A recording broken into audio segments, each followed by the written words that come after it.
বাবার নির্বাচন শেষ না হওয়া পর্যন্ত দেশের ফুটবল নিয়ে তাবিদ আওয়াল যে খুব একটা ভাববেন না বা ভাবছেন না এটা তো বোঝাই যাচ্ছে। জাতীয় দলের কোচ সংক্রান্ত ইস্যুতে হোক কিংবা ঘরোয়া ফুটবলের যে বেহাল অবস্থা চলছে এগুলো নিয়ে একেবারেই ছেড়ে দিয়েছেন, যেমন আছে তেমন চলছে, চলতে থাকুক। যদি নির্বাচন শেষ হওয়ার পরে তিনি ফুটবল নিয়ে ভাবতে চান বা ভাবতে শুরু করেন, সেজন্য তাকে একটা পরামর্শ দিতে চাই। এবং সেই পরামর্শটা কি, আশা করি পুরোটা শুনবেন, বিস্তারিত বলার চেষ্টা করব। সেটা হচ্ছে যে আমাদের দেশে, সেটা জাতীয় দল হোক কিংবা বয়স ভিত্তিক পর্যায়ের হোক, ট্রেডমার্ক কোনো টুর্নামেন্ট নেই। মানে আমাদের ইন্টারন্যাশনাল কোনো একটা টুর্নামেন্ট নেই যেটা দিয়ে আমাদের ফুটবলকে বোঝানো যায় বা ফুটবল বহির্বিশ্বে পরিচিত করে, এইরকম কোনো টুর্নামেন্ট নাই। ঘরোয়া ফুটবলে বিভিন্ন ধরনের বিভিন্ন নামে আছে, জাতীয় পর্যায়ে বয়স ভিত্তিক পর্যায়ে হচ্ছে, অনিয়মিত হলেও হচ্ছে। তো একটা ইন্টারন্যাশনাল টুর্নামেন্ট হতে পারে, সেটা আমরা শুধুমাত্র এই যে সাফ বা এএফসি এশিয়ান কাপের বাছাই পর্ব, এই ম্যাচগুলো নিয়েই ব্যস্ত থাকে আমাদের কোচরা, সেটা জাতীয় দল বা বয়সভিত্তিক পর্যায়ের দল নিয়ে। কিন্তু আমাদের নিজস্ব যদি একটা টুর্নামেন্ট থাকে যেটা আমাদের দেশকে প্রতিনিধিত্ব করে, সঙ্গে আবার যেটা আমাদের সার্বিক ফুটবল উন্নয়নের জন্য মহা গুরুত্বপূর্ণ ভূমিকা পালন করতে পারে, এইটা কিন্তু নাই। আমি জাতীয় দল কেন্দ্রিক না, আমি জাতীয় দলের পরের পর্যায়ে এই জন্য চিন্তা করি যে যুব ফুটবল নিয়ে যদি একটা টুর্নামেন্ট হয়। কারণ এই মুহূর্তে আমাদের যদি বংশোদ্ভূত ফুটবলারদের কথা বলি বা আমাদের ইয়াং প্লেয়ার যারা লোকাল উঠে আসছে তাদের কথা বলি, সেই চিন্তা থেকে আমাদের এই দলটা কিন্তু সত্যিকার অর্থে এখন ভালো একটা দল করা সম্ভব। এবং সেই রকম একটা দল গড়ে একটা ইন্টারন্যাশনাল টুর্নামেন্ট হতে পারে প্রতি বছর। এটা শুধুমাত্র এক বছরের জন্য হলো ব্যাপারটা তা না।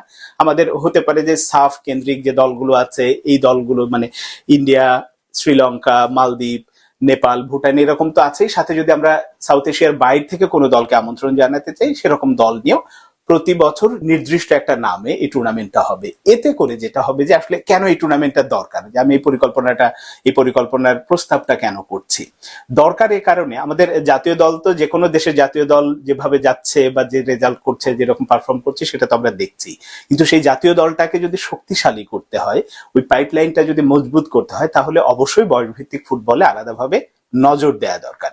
হ্যাঁ, একদিকে যেমন এই যে বয়সভিত্তিক লোকাল যে ফুটবল টুর্নামেন্ট গুলো চলছে সেটা তো চলছে, সঙ্গে এরকম একটা ইন্টারন্যাশনাল টুর্নামেন্ট হলে হবে কি, দেখেন যে প্লেয়ার গুলো উঠে আসছে তারা তো সেই এএফসি বা সাফের বাইরে যখন নিজেদের একটা টুর্নামেন্টে ম্যাচ খেলার সুযোগ পাচ্ছে, সেখানে 8টা দল হতে পারে, 6টা দল হতে পারে, এরকম একটা যদি টুর্নামেন্ট হয়, সেখানে আমাদের এই প্লেয়ার গুলো কিন্তু নিজেদের মেলে ধরার সুযোগ পাচ্ছে। সঙ্গে আমাদের যে বংশোদ্ভূত প্লেয়ার বিভিন্ন জায়গায় ছড়িয়ে ছিটিয়ে আছে, বিভিন্ন সময় আসছে, যাদের কথা শোনা যাচ্ছে বা আমরা যাদের পেয়েছি, তাদের নিয়ে প্রতি বছরই কিন্তু আমরা তাদেরকে দেখার সুযোগ পাচ্ছি, তাদের মানটা কোথায় আছে, যারা আসলে এরকম হচ্ছে, সাথে আমাদের লোকাল প্লেয়ার, সবকিছু মিলে এখান থেকে যে প্লেয়ার গুলো বের হবে বা যারা আসলে নিজেদের মেলে ধরতে পারবে, তারা কিন্তু পরবর্তীতে ওই জাতীয় দলের পাইপ লাইনে ঢুকে গেল।